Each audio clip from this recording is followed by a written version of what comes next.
حضرت ابراہیم علیہ السلام کی عادت تھی کہ مہمان کے بغیر کھانا نہیں کھاتے تھے، اور جو کھانا مہمان کے ساتھ کھایا جائے اس کا حساب بھی نہیں ہوگا۔ ساری زندگی یہ ان کو معمول رہا ہے۔ ایک دن بھوک لگی، گھر والوں کو کھانا پکانے کا کہا اور خود مہمان ڈھونڈنے نکلے۔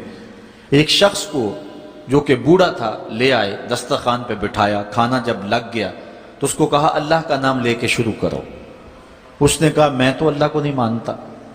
آپ نے فرمایا کہ میں تیرے سے کوئی ربط، رشتہ اور تعلق نہیں رکھتا، اللہ ہی کے نام پہ تجھے کھلا رہا ہوں، تو میرے رب کا نام تجھے کم از کم لینا چاہیے۔ اس نے کہا میں تو بتوں کا پجاری ہوں اور روٹی کے چند ٹکڑوں کے لیے اپنے بتوں سے بے وفائی نہیں کر سکتا۔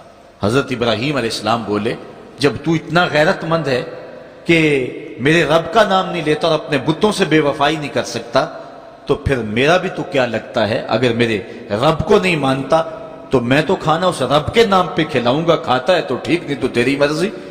وہ حضرت ابراہیم علیہ السلام کے دسترخوان سے اٹھ کے چلتا بنا، وہ گیا تو جبریل امین حاضر ہو گئے، سلام دیا، سندیسہ سنایا۔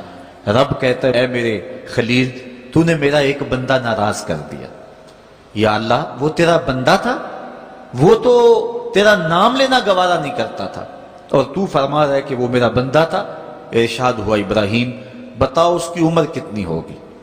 یا اللہ 80 سال کے قریب ہوگی۔ کہا اتنا عرصہ ہو گیا نا میں اس کو رزق دے رہا ہوں، تم ایک دن نہیں کھلا سکے؟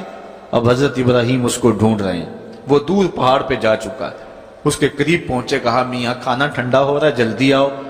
اس نے کہا ایک شرط ہے، تمہارے رب کا نام نہیں لوں گا۔ کہا نہ لینا آؤ۔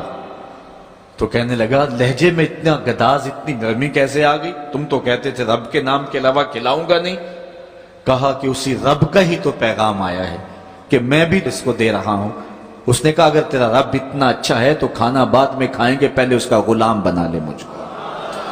تو وہ رب ہے سب کا، ہمارا حق ہے کہ ہم اس کی پوجا کریں۔ تو اللہ تعالیٰ جل شانہ نے ارشاد فرمایا یا ایھا الناس اعبدوا ربکم، اپنے رب کی عبادت کرو۔ ایک تو وہ تمہارا رب ہے، اور پھر الذی خلقکم، اس نے تمہیں پیدا بھی کیا۔ توجہ چاہوں گا کتنی شان ہے کہ اس نے تخلیق بھی کیا اور پھر اس نے تمہاری تربیت بھی کی۔ جو تخلیق بھی کرے اور تمہاری تربیت بھی کرے، کیا اس کا حق نہیں ہے کہ اس کے حضور سجدہ ریزیاں کی جائیں؟ ساری زندگی انسان ماں کی خدمت کرتا رہے تو بتاؤ ماں کی خدمتوں کا بدلہ دے سکتا ہے؟ ماں کے پیار کا صلہ دے سکتا ہے؟ تو انسان جتنی مرضی خدمت کر کے ماں باپ کو راضی کرنے کی کوشش کرے وہ تو راضی ہوتے ہیں، بلکہ نالائق اولاد کے لیے ماں باپ کی دعائیں اور زیادہ ہوتی ہیں۔ تو انسان ان کی خدمت کا حق نہیں دے سکتا۔ ماں باپ کے اتنے حق کیوں ہیں؟ اس لیے کہ ماں نے بیٹے کو جنم دیا، جس نے جنم دیا ہے اس کے اتنے حق ہیں، تو جس رب نے خلق کیا ہے اس کے کتنے حق ہوں گے؟ جس نے تخلیق کیا ہے، دست قدرت سے بنایا ہے، تو پھر اس کے کتنے حق ہوں گے؟ تو مجھے بتائیے اس شخص سے بڑا بدبخت کوئی ہو سکتا ہے جو اللہ کے حضور سجدہ ریزی نہیں کرتا؟ صبح کے وقت چڑیاں بھی اللہ کا نام لے رہی ہوتی ہیں، حشرات الارض بھی رب کا نام پکار رہے ہوتے ہیں، بلوں سے سر نکال کر جانور بھی اللہ کا نام پکار رہے ہوتے ہیں، اور اس شخص سے بڑا بد نصیب زمانے میں کوئی نہیں ہے کہ جو اللہ کی حضور جھکنا نہیں جانتا، جو اللہ کی حضور جو ہے وہ عبادت کا سر نہیں رکھتا۔ وہ رب ہے جو تمہیں پیدا کرنے والا ہے۔